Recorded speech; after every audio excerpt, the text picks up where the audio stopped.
but it hurts more when I do. Yeah. So just continue to move forward. Continue to I continue to have purpose, right? Even before my son was born, I like to be busy. I like to do things and be creative. I went to college. I started college when I was 42 and graduated with honors. So like that wouldn't have happened at 18 years old, right?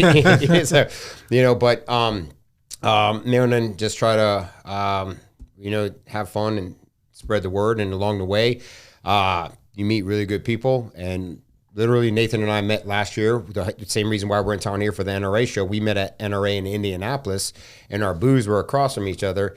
And we just started chatting, and we're from the same recon community and kind of enjoying at the hip. So I won't see any more of your thunder. Nathan looks like a brother. SoCal guy. Looks like he with his Hawaiian shirt. Looks like you like have a surfboard in your car. I don't know how to surf. I want to try and learn how to skimboard. I have a 3-year-old. I'm going to try and teach him how to skimboard as I learn myself this year. There you go. That's actually really fun. So me and Ron are real big in wearing goofy shirts. It's this industry is just way too serious.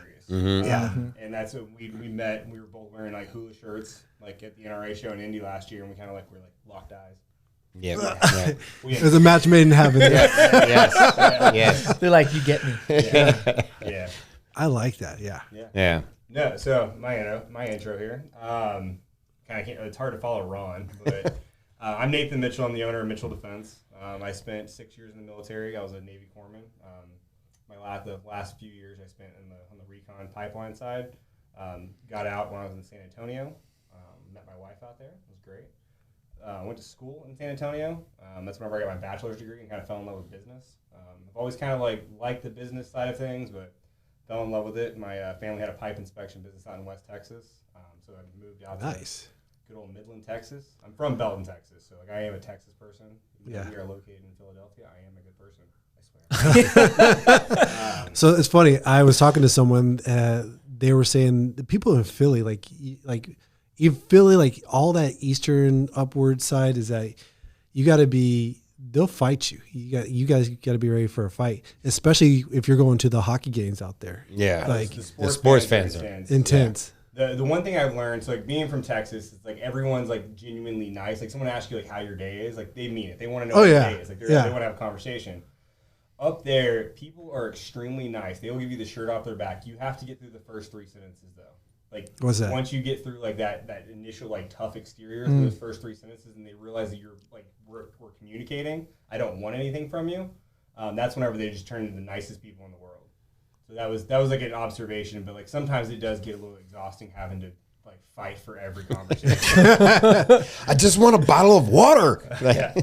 Yeah. No, I was buying a motorcycle or dirt bike, and I was just so rude that he realized I was actually there to buy a motorcycle. I was like, come on, man. Oh, yeah. So he has to run his own bullshit meter first before he can actually have that conversation. Actually there for something that benefited him. Oh, my God. I kind of like that. I mean, we need to have that more often around here. But oil field. So spend a bunch of time out in the oil field. We had a bunch of equipment and stuff that used to go down all the time. So I learned a bunch of engineering stuff working on the oil field. Also got to work on my master's degree while I was out there. So I was running a company while working on my master's, which was phenomenal. It was great. It was an energy specific master's degree program, and so we had to have the CFOs of oil companies were coming in to teach us hedging. And it was just a great education out there. Also learned a lot about engineering, manufacturing techniques. Then took that information, went out, and I sold that part of my business. I went out and we had a boat in the Virgin Islands. We ran a charter business. I had a restaurant out there, property management business. Did what every entrepreneur does at the beginning, just spreads themselves so thin they can't operate. And then I started Mitchell Defense in 2019 because I just realized that firearms, they haven't advanced since the 80s. The technology and stuff that was in there, and the oil field is probably, I would say, 20 years ahead of firearms industry as far as coating technologies and manufacturing processes. Everyone always talks about manufacturing for firearms is an aero space because they're it's tight tolerances. Your machinists, you want them to be in the aerospace because that's engineering wise, it's the best thing in the world. But when it comes to coating technologies and running things that are extremely dirty, and making sure they stay uptime, because rifles are dirty. They run very dirty. Yeah. That's the oil field. They put so much money into the technology for keeping those oil wells up that so I learned a lot from that and took all that information that I knew, put it into firearms, and it was kind of like it was a hobby at first. I think I did it for like 3 years before it was like a full-time job, and I realized like, oh, I may actually have something here. And then He does. Yeah. He does. Yeah, The guns are amazing. Like, not just saying that because we've become good friends over this last year, but I've been running his guns for the last year, and I run them in the classes that I offer, and everybody who takes a class that runs these guns either buys one or eventually ends up buying one, just because it's just they work better than advertised. So And we focus on like accuracy, durability, and reliability. They're the 3 pillars Yeah. of the rifles, and and those are the things that actually affect the function of a rifle. So like a lot of companies focus on like the colors and the lines on the outside, and make them look pretty, and that's what people like to buy them because they look pretty, or they have like the marketing or like the influencers behind it. The rifles are designed for law enforcement and the government. I really had no interest in selling to civilians like as a serious like business like avenue until this year, because they are meant to be ran. Like these things are meant to be run. Like our last independent endurance test for reliability, they ran 17,554 rounds before they saw their first failure. That's no cleaning or lube. Unheard of in the industry. That's amazing. And because these are tools, and these are tools you don't want to have to use, but you always want to have them. They have to be ready and ready to go. Mhm. Need it. You have to trust it with your life. I mean, you pull the trigger, it needs to go off. Exactly. Mm-hmm. Sick. So you coming from the oil field? I mean, I know Midland very well. Went to. Well, here's the thing. I was also I grew up in San Angelo, Texas, as well. Okay. So that's even smaller. And so being there, next to an Air Force base, there, though. yeah, there's some trees there. Mesquite trees. That's for sure. But that's a very humbling scenario for you to be in, being around the oil field. I mean, I know a few oil guys there, and they're just like, they're under some brutal situations. They can take you out at any time. Oh yeah, Yeah. The oil field's a rough place to work too, especially like out in Midland. Like if you live in Midland and you're not there to work in the oil field, I have some issues with questions about why are you actually here? Because like no one lives in Midland because they want to. You live there for the money. Yeah. So have you heard of Midland? I know. I've never been there. Never been there? Yeah. No. Okay. Yeah. It's out. It's 4 hours away from everything. Yeah. Okay. It's 4 hours from Dallas, 4 hours from like maybe Oklahoma, like 4 hours from like New Mexico. I mean, you're driving 4 hours in any direction. And most of the time, so we used to fly, like one of the things we loved about Midland is there's an airport there. And the airport basically only flies to Dallas. And so I could get into the Dallas airport quicker than I could get into the Dallas airport, like going to the Dallas airport, like through like security and like checking. Oh, dang. Because you walk in like 5 minutes to your plane. There's 5 gates in Midland. You get through security super quick. You fly in, but the flights got canceled all the time because they never had enough people on them. Oh. Wow. Dude, I was on a flight once, and there's 3 people on it during the COVID crap. I'm like, I can't believe they're flying this plane. There's 3 of us on the plane. And it was like a 737, and I was like, that doesn't even cover the cost. That's what of, I like, said for the gas. I actually asked though, and they said it's because the pilots had to go to the next thing. Yeah, it was like a thing they just had to do it because they had to go to the next destination to get on the next plane that they were supposed to be a part of, and they just did it. But I'm like, how can they do this for 3 people and not just cancel it? Whenever the world just shut down, like that day, whatever day that was, I was in the Virgin Islands, like at our restaurant, and like it was like one of those things. We were over there, like we were like trying to like we're meeting with all of our employees, like doing everything, like trying to like this is what we're gonna do to survive, like going on, and then they just shut things down. And like I had to leave 3 days early, but I flew into the Philadelphia airport. I was the only person walking through the Philadelphia airport, like the international terminal, and I was like, this is the weirdest feeling I've ever been in. Like I left, and it was like a bustling town. Whenever I came home, it was done. Sorry, keep talking. Keep going. Weird times. Yeah, those were weird times. And so, where were you at did you discover the grip around the same time? No. I was using prototypes probably since about 2013, 2014 is when I started making my own prototypes on this. And I still have all the the originals. One day they'll be in a big shadow box, which will be nice. Pretty cool. My son was born 2016, and then we launched on his first birthday in 2017.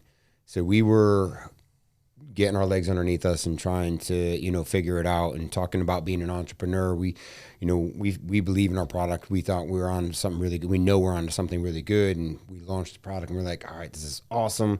September, we're gonna be driving Bentleys by Christmas. Phenomenal. Yep, been there, done that. And then the internet happened, and the internet is a horrible place. And so we had to work through some things. In the tactical industry, it is constantly screaming for change. We want change. We want change. And you give them change, and they're like, no, change is bad. And and it's just like I think there's I don't know if you guys know who Herm Edwards is. He was a pro football player, ESPN analyst. He's now back in college coaching. Okay. One of the things he always says, and he says to his young players and everything like this, is don't press send. Don't press send. Read it, write it, read it, walk away, come back, and you'll probably delete it. Don't press send. And then Joe Rogan's theory of don't read the comments. And one of the things that we started doing when we launched is like engaging with people. Our product's different. We know it's different, initially. But now we've gone through all of that stuff. And every once in a while we get somebody come up with, what's the purpose of this? Hey, look, I love a skeptic. Just all I got to do is just try it. All you got to do is try it. Like I saw a video. Yeah. Andrew gave it to you, the grip to you guys. And I think it was on a Mitchell rifle. And you guys were just it was. Yeah. So, but we were right out there, and I'm like, this is like the most coolest way and most functional way I've ever held a gun. Yeah. I was like, why have I not had this before? Yeah. I love doing events and having people like come up and like everyone you put it in their hands, like this is the most amazing thing ever. And then like you hear like the people that are like, that looks stupid. It's like, well, have you ever tried it? And they're like, no. I'm like, try it. So to me, holding it felt a little awkward just because I'm just not used to that. When I held a rifle, I held it traditional, like this, and then adding that grip to it. After a little while, you realize how much control you actually had on it. Yep. So which was amazing because I was watching videos all the time about tactical scenarios and coming around walls and stuff like that. People can grab your gun and move it and have control of you. Whereas this, you can definitely have a good like climber. I want to call it a climber's grip. Yeah. Yeah. And like just really, it's kind of similar. Yeah. So one of the things with that is it's what you're saying right there is. You got one with you right now? I have. All right. So we have. Oh, yeah. There's a grip in a box, so you can see and we can take that out, but it's ambidextrous. But and apologies because we stripped some parts off this they're in the booth.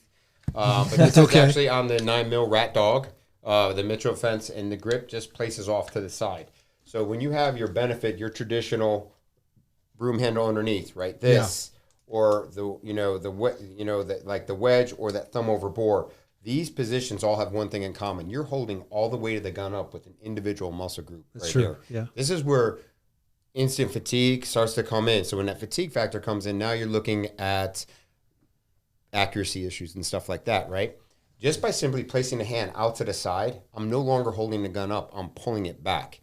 Because I'm pulling it back, I'm not isolating individual muscle group. I'm using larger muscle groups. This is where the fatigue factor is eliminated and the recoil management is recoil is eliminated or your recoil management is improved, however you want to say that.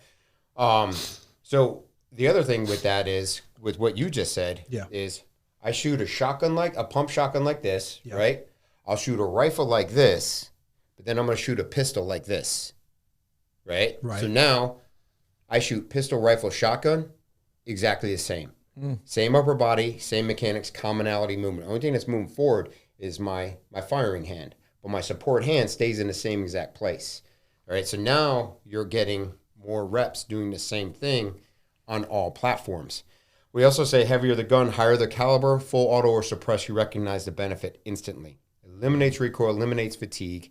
And the other thing, especially when you think about like law enforcement, no glove, no heat. The standoff completely removes you from the heat, especially if you're running cans, if you're running suppressed weapons, right? Yeah, like at CanCon, we ran like 8,000 rounds for these things, and all these other suppressor companies and firearms companies were like dipping their rifles in like in ice water to try and like calm them down. We just kept running them. Yeah, we were running them. They were screaming hot, and we're just like, and it was just showing off the grips. It was just like that was another thing I noticed on that, because as you're training, you can definitely feel the heat from from the barrel. And this way it keeps you a good distance, allows that that air to flow to go through. That way you can keep going, keep firing, and not have to worry about, hey, am I wearing a glove? And I can just grab it for home defense and just be ready to go. Well, he did a torture test on one of his Instagram posts, and you can see the barrel starting to glow. It was the full auto torture test on one of our shorty docks, like the 10-3. And so the test was 7 mags, fully loaded, full auto without stopping. And he did it, and it was glowing, and he had no glove on, and he was holding the grip. Really? Most of the comments on the YouTube video are like, dang, how is he still holding on to that? Legit, it's glowing, and he's just firing it, he's just knocking it out. So gas to his red hot. Yeah, wow. But and again, I'm trying to not really change anything, but improve upon, right? Yeah. When we went through this process, man, you learn so much along the way. And the world, there's no shortage of good idea fairies, right?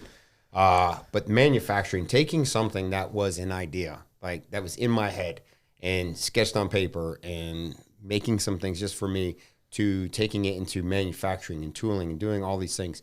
I'm extremely fortunate for my two partners who they're Navy veterans, but they're MBA guys. They're business guys.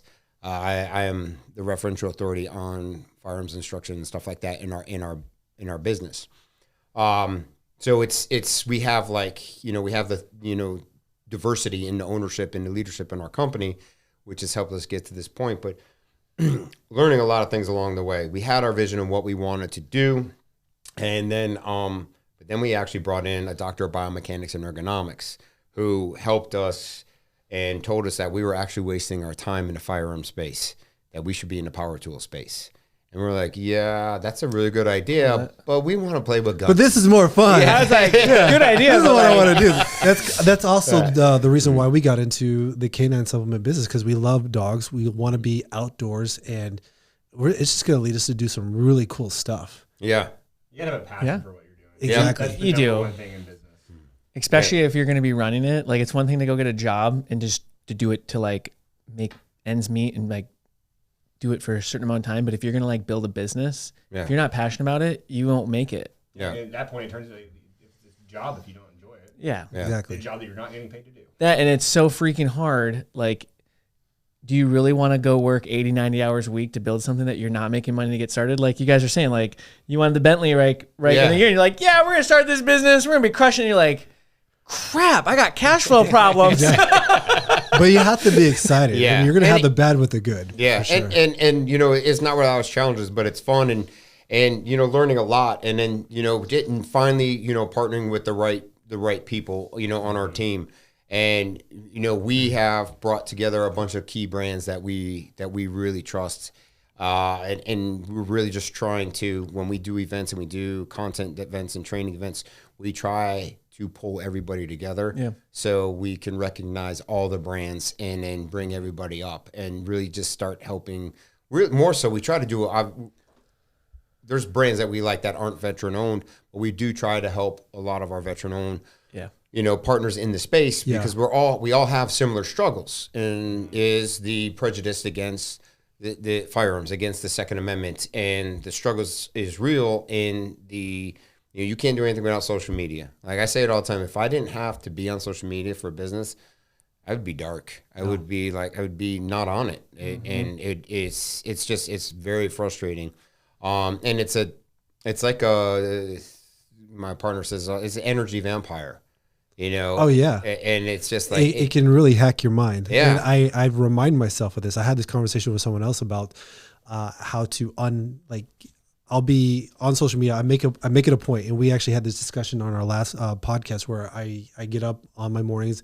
I will not look at my phone, and I'll ground myself to the earth, put my bare feet into the grass, and kind of have my own prayer, and then just kind of be ready for the day. It's almost, the way I can describe it is allows me to mind dump all either negative energy and all my negative thoughts, and just be kind of like it's like washing your face.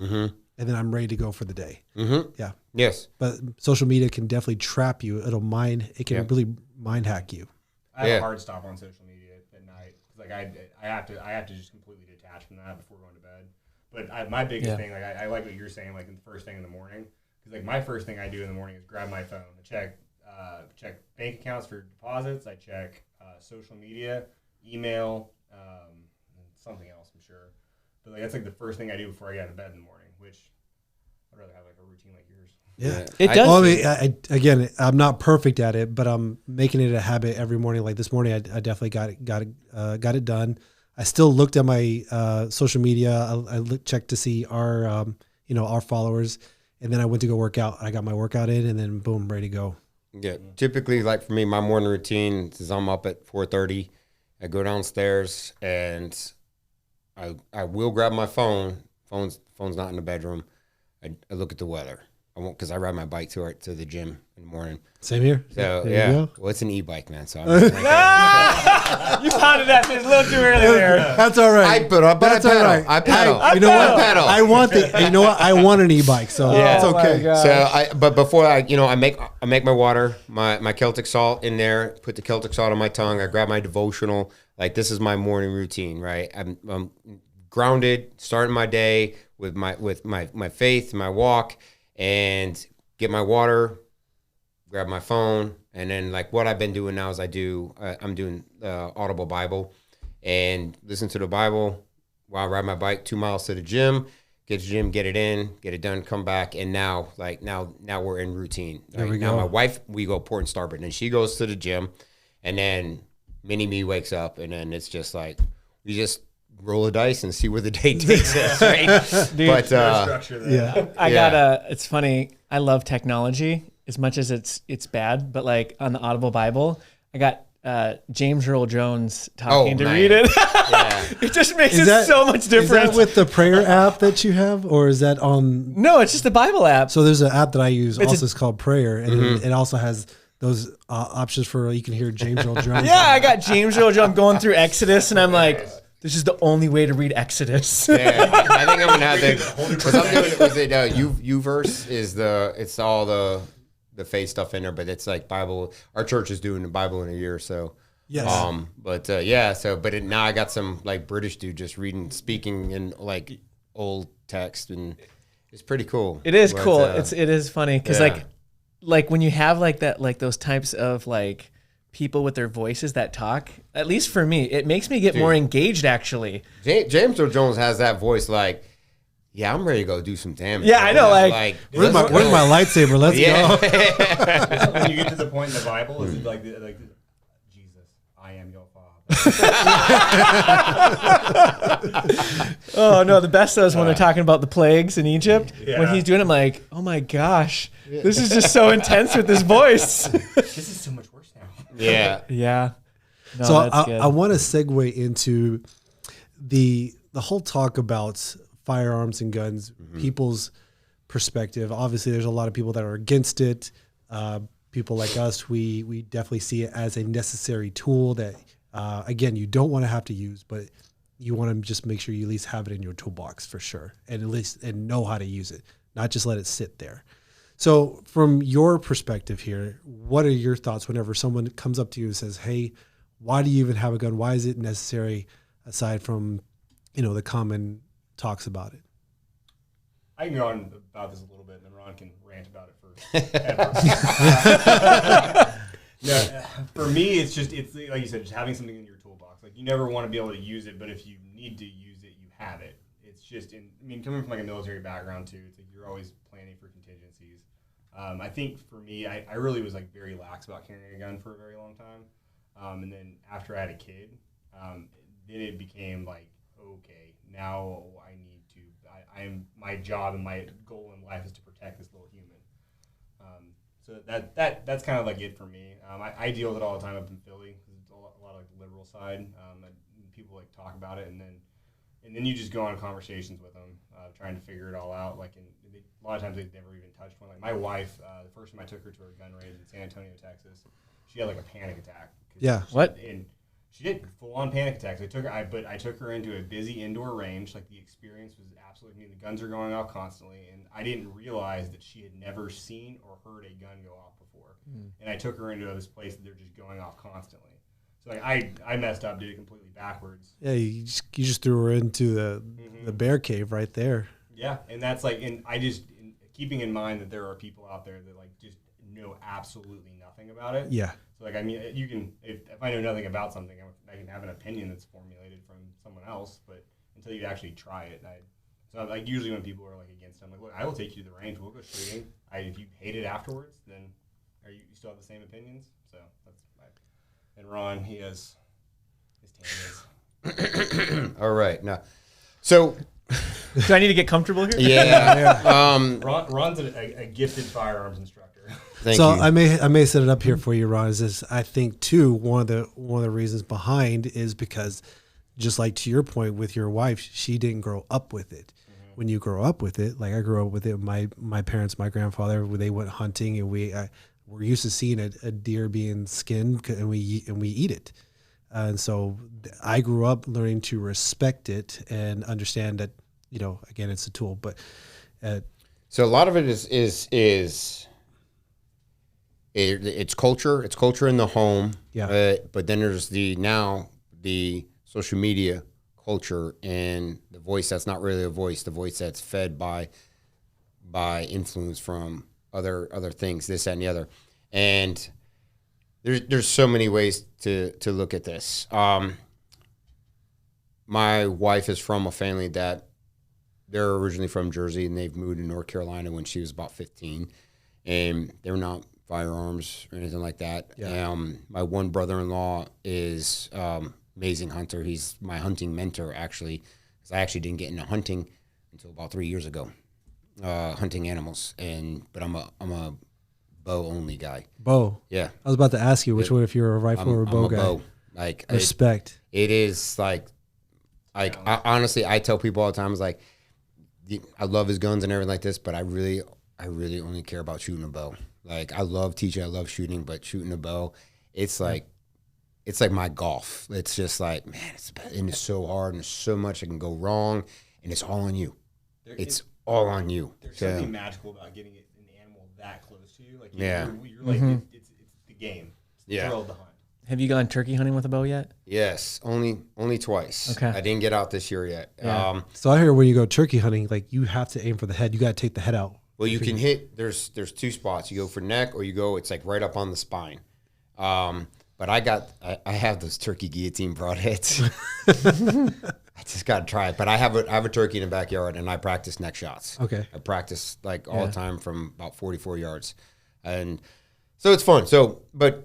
Getting back to that, so my wife didn't grow up around firearms, and when we started dating, I would come home and I'd take my carry piece, I have my little spot in my house where we put everything, and if I had everything on the table right here, when she would walk in, she would kind of like hug the other wall, and I had safe and guns, and she knew everything, what I was into and all this, and at the time I was still, 90 days overseas, 85 days home on those rotations, working for the government, and never forced it on her at all. Never was like, hey, you got to go shoot. You got to. And it's just like, no. One day she just like, she moved in, everything like this, and realized that it's our lifestyle, but sees how it is. And it's not, none of the guns went off on their own.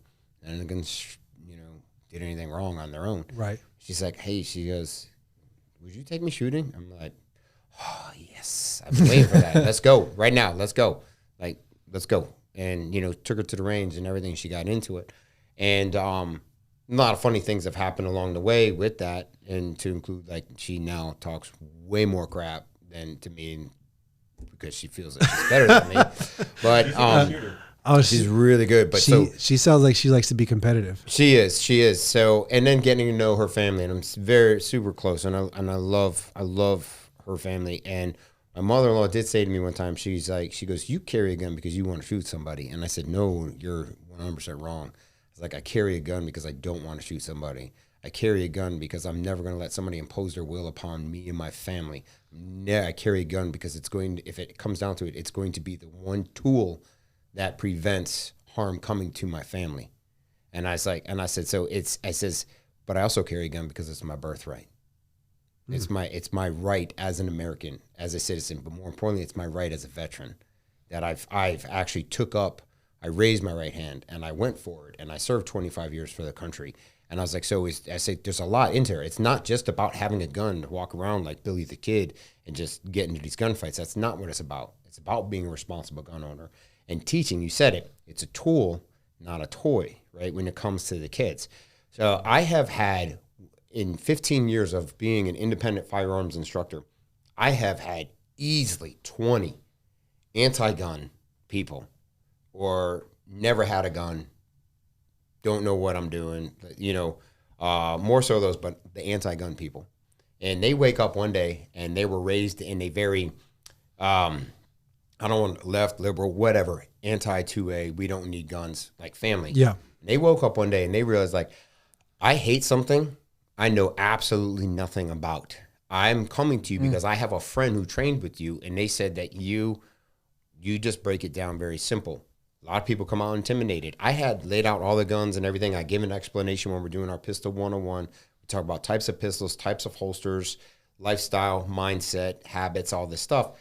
This one woman broke down into tears and was violently, like deathly afraid of the guns that were just sitting on a table. Mm-hmm. And I told her, I said, you guys give us 5 minutes. And I took her for a little walk around the range, and we're just talking and everything like this. Came back. And at the end of the day, and they all say the same thing. Oh my God, this is the best thing I've ever done. I cannot believe I wasted so much of my life hating something I knew nothing about. When's your next class? That's it. That's the key. I don't call them like liberals. I just call them, you're just uninformed. You're uninformed. And the key with anything is education. You have to be smarter than them. Yeah. Who is them? You know who them is, right? Yeah. You have to be smarter than them. No, here's something that's interesting. U.S. Law Shield, legal defense for self-defense, right? They are the oldest in the legal defense for self-defense game. They are the first ones. They started out as Texas Law Shield, and now they're U.S. Law Shield. They've only been around since 2008. There's now like 6 big name companies that have followed suit, right? That's amazing. It's also tragic. Why? Why do we need car insurance for our bodies, for carrying a gun, right? But we do. Mm-hmm. So that's letting you know where the world has changed. Yeah. So when you start talking about people who are anti-gun, this, that, and the other, and want to take our guns, I throw a couple arguments out there, and people are like, oh, you can't use that argument. Really? Well, here's the problem is that people cherry pick death. They cherry pick the death that they find acceptable. You can take, how old is your son? Almost 14. 14. So you starting to drive, teach him to drive a little bit, right? He drive tractors. Okay. All right. That's driving. So you can take side by side. You can take a 15-year-old kid, put them into driver's ed.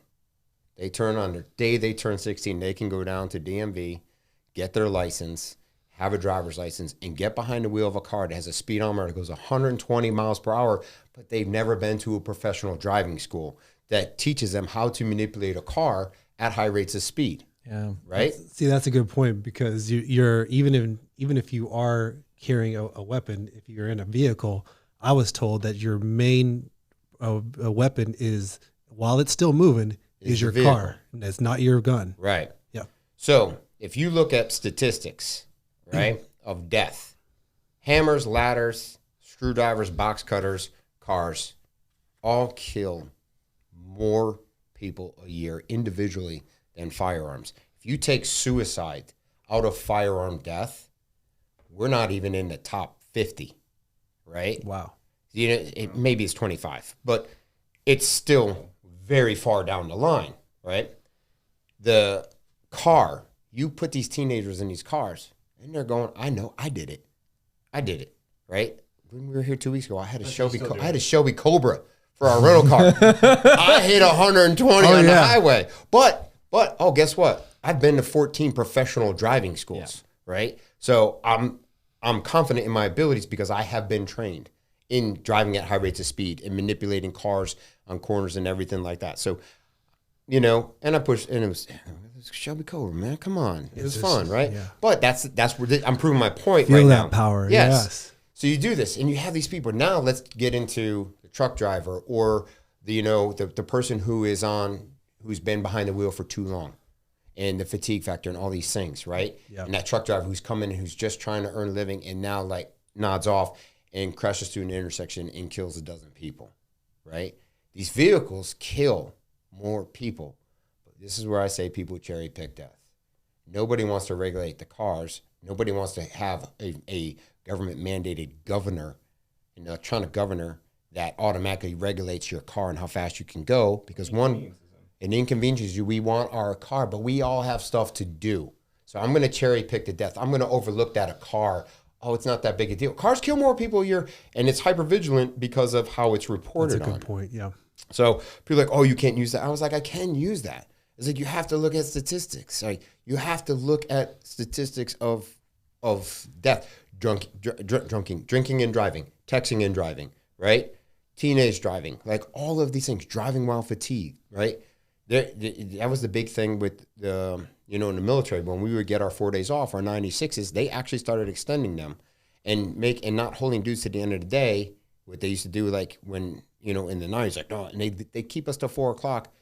And they're like, okay, go. And now you're driving in a mad dash throughout the night, getting there and just rallying all week and then hauling back, So they started extending it and letting people go earlier so they didn't drive fatigue and they didn't make poor decisions on that stuff, So the whole anti-gun, we don't need guns, this, that, and the other. Well, we also don't need heroin, right? We also don't need fentanyl. You know what else we don't need? High fructose corn syrup. Yep. Right?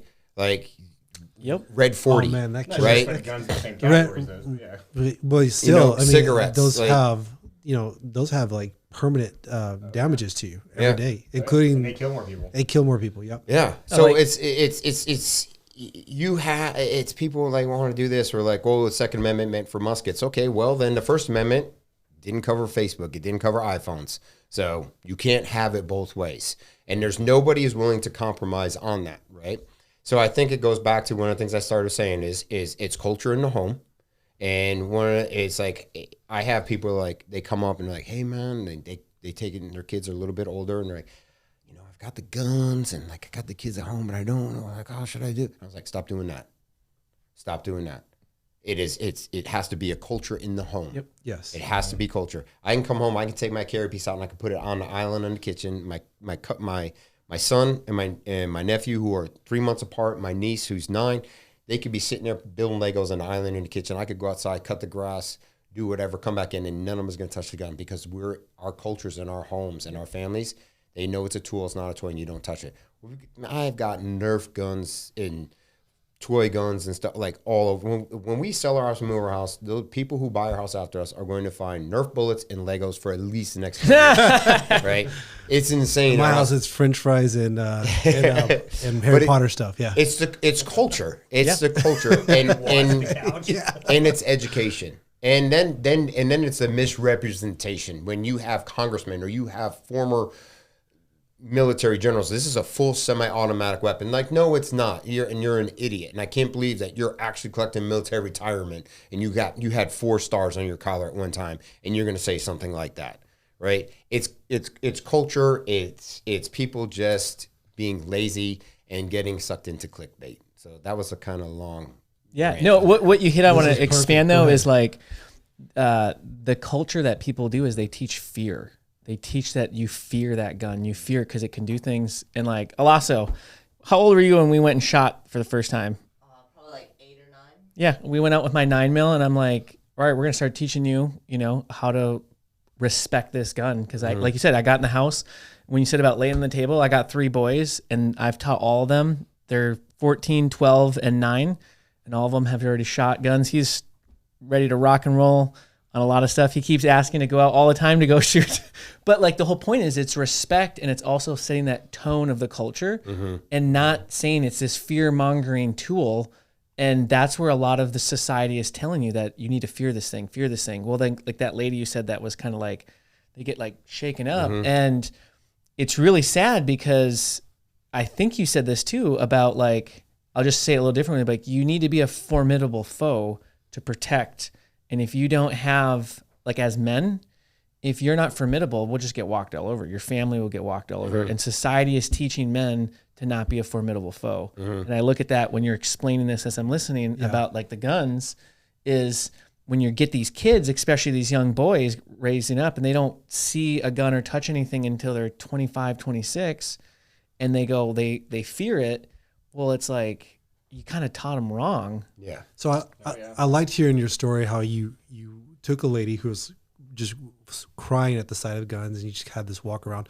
So I'm having this conversation with a relative of mine. She's from Haiti, so she's been around terrible situations where a lot of death threats to the family, even herself. They're here in the U.S. now, and she's completely against it. And I'm having this conversation, not trying to prove myself, just asking, so what do you do if someone were to come in here, God forbid, that and just like want to have harm on to the family?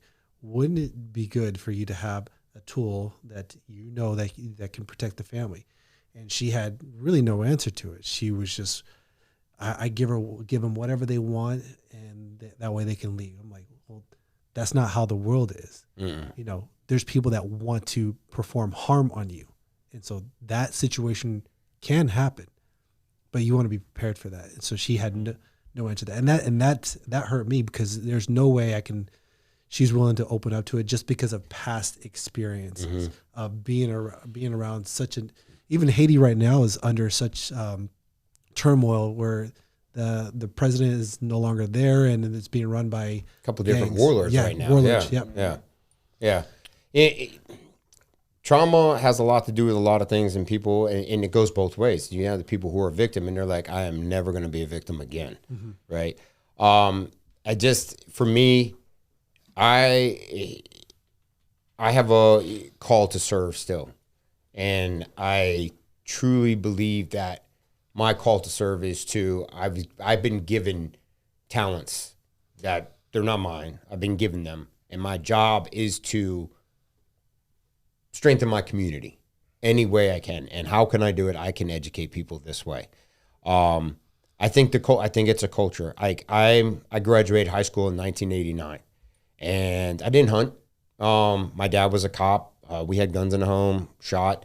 I always wanted to be a Marine. I just was fascinated with it. Just wanted that. I wanted the Vietnam experience as a kid. And, that's kind of like how I grew up. Rambo, as we all. That's how I'm going to be Dawn, a man, right? Yeah.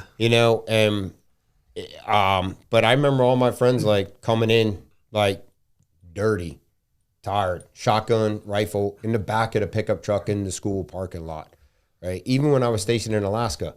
The kids, up in Alaska, kids are taking snow machines and four-wheelers to school with their rifle mounts on them. Culture's different in different parts of the country. And it's so many things. One thing that led to how I teach a summer camp, but why are we not investing in our kids? Why are we doing fear-based everything with our kids? Why are we teaching our kids teaching them it's okay to be the victim? Why are we teaching our kids it's okay to be a liability, somebody else is going to come? 911 is if your home security plan is 911, right? You don't have a plan. 911 is a nice to have. The national response time is between 9 and 16 minutes, right? 9 and 16 minutes. Think about 9 and 16 minutes in Dallas traffic, right? Yeah. What are you doing in 9 to 16 minutes to better your situation? And if it's hiding under the bed while there's an armed intruder in there, that's a plan for failure. Yeah, it's not where you want to be. And sadly is a lot of people who see this, it takes that punch in the mouth for them to realize dang, for them to have that immediate course correction, right? Mm-hmm. And you can't reach everybody, but what were you going to say? No. Oh, sorry. But I don't know. I think that it's fear-based. Yeah, it's fear-based. And I don't think it's why aren't we teaching our kids? I think it's why aren't adults teaching the kids? It goes back to the parents first. Yes. The parents need to be the ones that step up, because the parents are not educating. The parents are not making them aware. The parents are the ones that are coddling and trying to teach this whole, everyone can, we can include everyone. No, you got it. Yeah, I think half the problem is the parents are letting the school system teach their kids. They're not actually parenting. So they use it as a daycare system. Not everybody, but not all are on Sunday. Yeah. So if you allow that to happen, they're not going to respect you as a parent when you do want to enforce things, because you've let someone else as an adult that doesn't know what they're talking about half the time, because it's supposed to be education, not how to grow up. But you hit it, man. Go. Sounds like you got it. We have allowed, and you said it, we have allowed the government to hijack the education system. Yep. And it's funny. It's like, I remember when I was a kid and people looked at, you meet people like, oh, they're homeschooled, and it was different. We get it all the time. Like, aren't you worried about, your son, his socialization and everything like that? First thing people bring up. At 5 years old, Ryker could walk. We could go. We have our little hippie grocery store we go to. Shout out to Lovey's. He'll go on his own. He'll go back to the counter and be like, "May I have a peanut butter sandwich with no jelly and the blue chips, please?" 5 years old. He can go order his own food, right? And then he'll have a conversation with the lady who's ringing him up, and he'll just be like, "Hey, you know what we're doing today?" Like, his socialization is there. The funny thing is when you see him get around with like other kids who aren't on his level, he goes right back to kid mode, just like doing absolute dumbest stuff, right? But on the other side of that, like his thought process and everything, but his situation awareness and everything like that, we're making the investment in him. I am not a joke about it, but the main reason we homeschool is it keeps me out of jail. I'm not Really? I'm not going to let some. I already know where this is going. Just go. I'm not going to let some blue-haired, yes, furry, whatever Hawaiian shirt wearing. Yeah. But I want to control what I can control. Yeah. And I think, my wife and I are fortunate that we're in the position where we can do this. And, so I'm not, and the thing too is it's interesting thing with homeschooling and home learning is we also have to get out of the mindset of, is he on par with the other kids? Is he doing this? But these other kids aren't doing what he's doing. Like, I can put a map in front of him and he can plan a route. Yeah. He can sit there and he can tell you how to drive from our house in North Carolina and to drive to Idaho. And along the way, we're like, hey, let's look up, find some places that you want to stop at on the way. And he can do these things, right? So it's just like, we're doing stuff our way. My wife used to be a teacher, so we also have that background. So she takes care of the hard stuff, like the reading and everything, and the math. And, but yeah, so it's just, it all comes into culture, but the big thing is education. It's education. And if you don't like the result of something, well, be the difference, be a change, lean in and do it. Like, he took experience in the oil field, experience from being a veteran, experience of firearms, and has come together and put these things together. He combined all these things. So you can't pigeonhole yourself into one thing. And like we were talking about this the other day, when you're homeschooling, you're home learning, and you want a kid to like be free, round peg, round hole isn't it? Yeah. Round peg, round hole is public school. Like square peg, square hole, that's public school system. Get in line, do this. And that's the problem, He's homeschooling right now. My 3 boys are homeschooled. This is part of his schooling. Were you public He's learning school? a skill of how to I was public. do. You were He does public school? editing and everything. So was I. Yeah, I was too. I was public Same school as well. here. This is just something that's interesting about public school. One, I learned absolutely nothing in public school, but like public schools in Texas are very like town based. So like Belton, Texas, we had one high school that everyone went to. Every different ethnicities, like the how much like money everybody made, like whatever. Like everyone went to the same school. We had to like navigate an extremely complex socioeconomic environment, like for school. But like up in like Philadelphia where we live, like every little town has everything. So like our public school is like not diverse in any way, shape, or form, and it's like all the people that live in a very small space. So like they're not learning anything as far as how to like actually interact inside society. They just know how to work like around people who are just like them.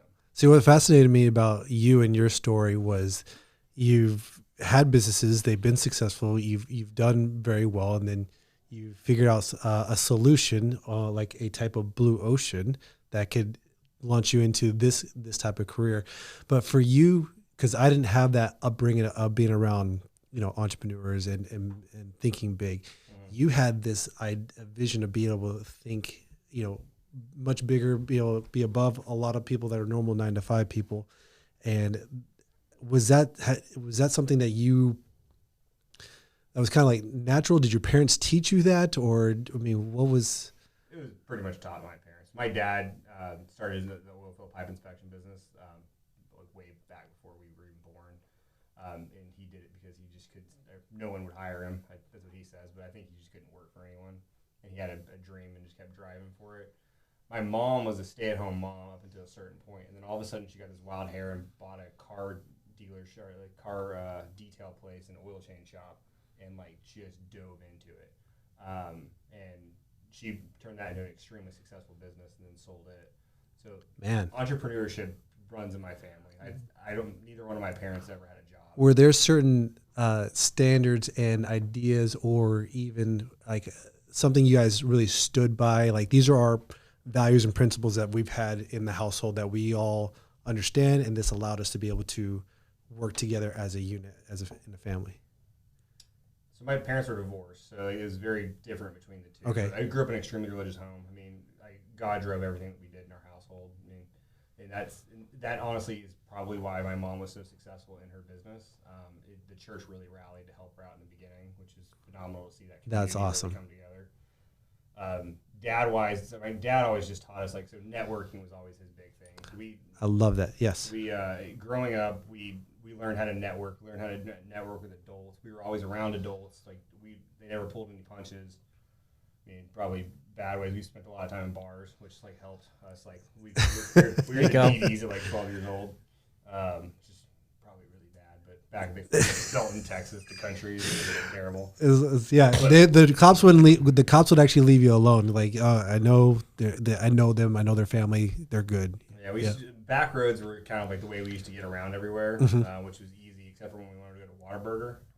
Then we usually had to cross a highway at that point, and that's kind of got a little dicey. But we learned how to be extremely social, and that was we learned to be able to talk to anyone, use your network to grow your business that way. And I probably never really like it clicked to me about any of that until like the military. I think I was taught that as a kid, but it never really like made any sense to me, like how to use it to your benefit. And then the military taught me how to do that. Or maybe it clicked and I just learned how to use it effectively while I was in. But like if I would have went to school like right out of like public school, I learned absolutely nothing. I think I graduated like high school with like a 1.9. Yeah. Like barely graduated. I spent more time on the lake than I did actually in school. But like after the military, like the military taught me how to learn too. That was the medical side of things. I mean, you're getting a lot of medical training really fast, and you got to be able to retain it and then move on to the next thing. So I think that's where my daughter's at, because she hears me all the time. She watches me work. She understands. She's asking me, why are you always relating this to business? Why are you always relating this to business? Because relationships and everything, even marriage, how you raise things, you can relate that to business as well.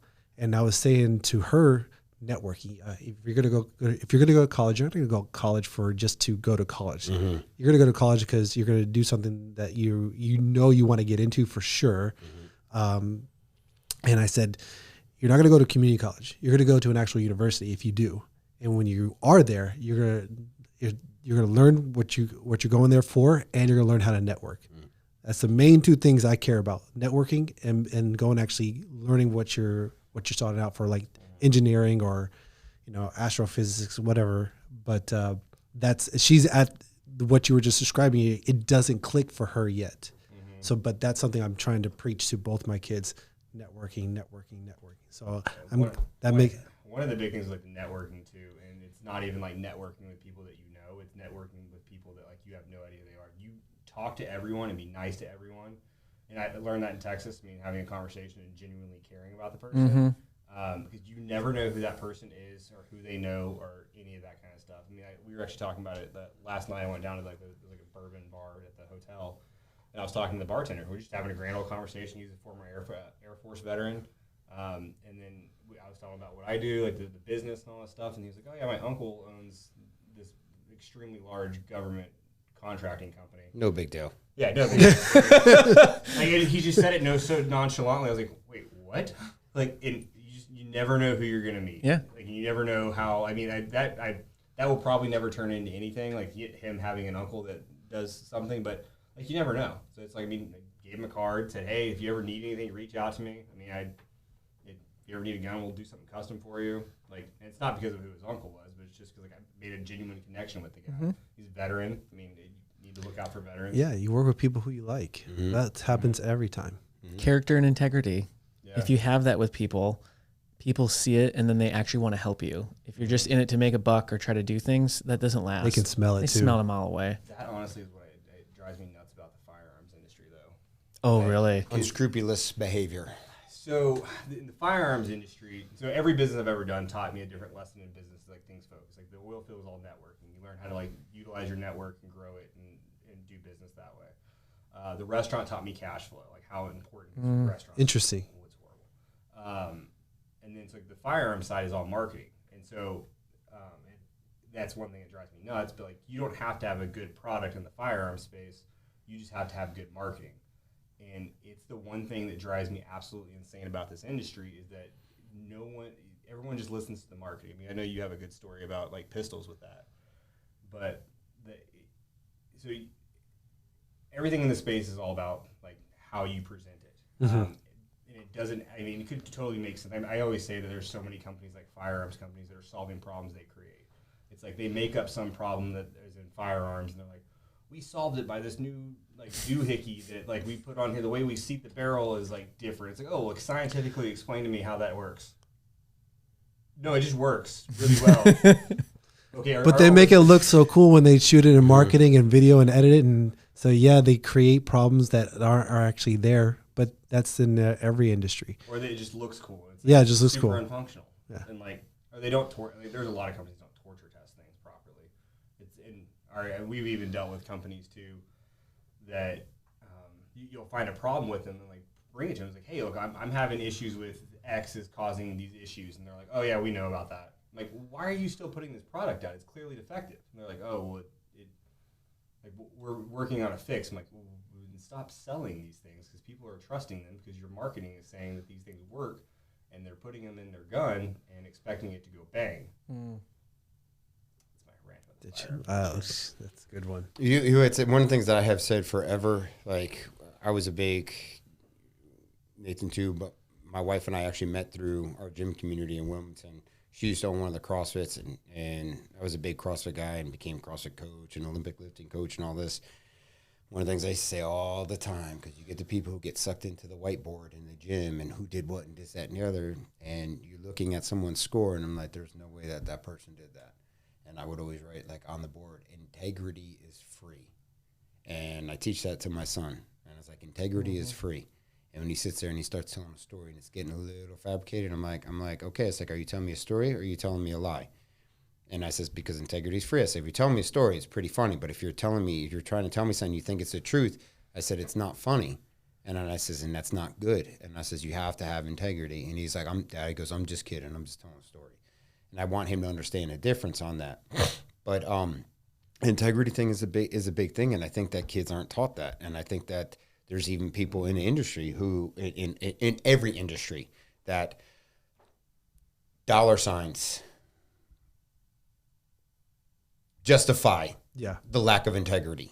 Like, and it's how that's it. So moral compass and, being able to see who is morally bankrupt. And you know what? I got it. I see who you are. You know what? I'm just going to go over here. And I lose my mind on this one quite a bit, but in the industry, one of the things the veterans are so bad at eating their own. And we like to say, oh, I am my brother's keeper. I am my brother's keeper. But are you? Like, and even in the firearm space as a whole, in the tactical industry as a whole, people don't understand how new that it is. We didn't have a tactical industry until the towers came down. It didn't exist. Right. And it constantly changed. And in the last 25 years, 24 it's years. constantly changed. We didn't have one, but now it's so new, and people come in and they don't understand it. And and then they do this, and everybody's just like, it's just like they would rather dump on somebody or a product or a company instead of Taking accountability. moving on. Yeah. You know what? I don't like that. It's not for me. I tell my clients all the time, I'm like, you guys, now that you've trained with me, you have access to me. Text me, email me, call me, leave me a voicemail, ask me a question. If you want me to look at a piece of product, I was like, please, but I do need you. I'm not doing research for you. Send me what you got. I will look at it. If I know the brand, if I can save you money on it, if I'm confident, if whatever, I will give you a full perspective. Haven't used it. interested in it, like it because of this, don't like it because of this. Try it. Let me know what you think. Save your receipt. See what the return policy is. But I'm not going to be like, yeah, that's crap. Like, I'm be like, I would say, like, I think you could do better. I think you could do better with this. And I think that as a whole, it's almost, I just introduced him literally this morning to Mike Mahalski, the owner of Sons of Liberty Gunworks.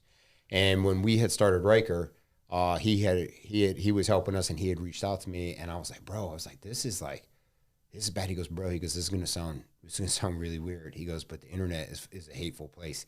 And he goes, the best advice I can give you is to embrace it with love. And I have never forgot that. So it's just, if you take that concept and you're less like, don't press send. Don't read the comments, right? Back off. You know what? Don't be an energy vampire, but you know what also? Don't let them energy vampires bring you down. Sometimes we got to appreciate our haters, because our haters help drive us too. Yeah. And that means you're getting to them. Yep. Yeah. One thing, like, so social media wise, like, talking about like haters and stuff, there's a lot of like internet personalities and like firearms trainers. This is really bad, the firearms training side. They just attack each other.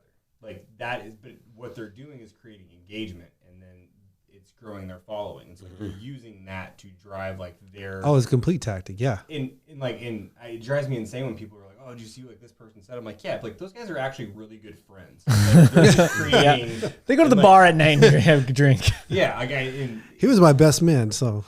And that's like, and that's what drives me insane about it. It's like it's so fabricated and fake. But that's also how they beat the algorithms. That's also politics too, though. Mm-hmm. There's a lot of Republicans and Democrats that are on the same team, actually. Yeah. And they play the game, and they're making deals behind the thing, and they're having fun. Yeah. But the thing that drives me nuts, like the firearm space, like, one, those guys are friends. Like, and both their tactics are probably like spot on for whatever they did in the military.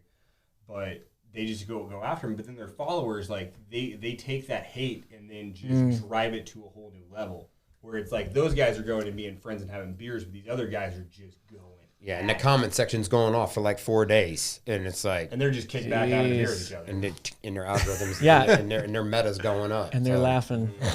Gosh, and that's like, and that's a lot of the firearm space is like, it's just so fabricated with the marketing, and like the products don't speak for themselves. Like your product should do what it says, and it should speak for itself. Well, guys, we're coming up on closing this out. Yeah. I really had fun with this conversation. It was a lot of fun. We got to have you guys back again. And if you guys let our audience know where they can find you guys. Even I know you guys are going to be at the NRA here in Dallas, and I'll leave the floor to you guys. Yeah, you can find us. So mitchelldefense.com is our website. That's an easy place to go shopping and do a lot of research. We have a media section that has our blog that I basically just rant for about different things in the like materials, and if you ever want to just learn about firearms, like why we choose what we choose, and every single piece has a purpose. Our social media, it's Mitchell_defense. That's our Instagram handle. I think that's like the major one. We have a YouTube channel. You can just probably Google it and find it. It's terrible. We put 0 after it. That's great marketing. Yeah, it's great. Yeah, it's fantastic. Social media is like our Instagram's kind of like our big one. You can find us. There's 2 Mitchell Defenses out there. It's very clear which one's ours.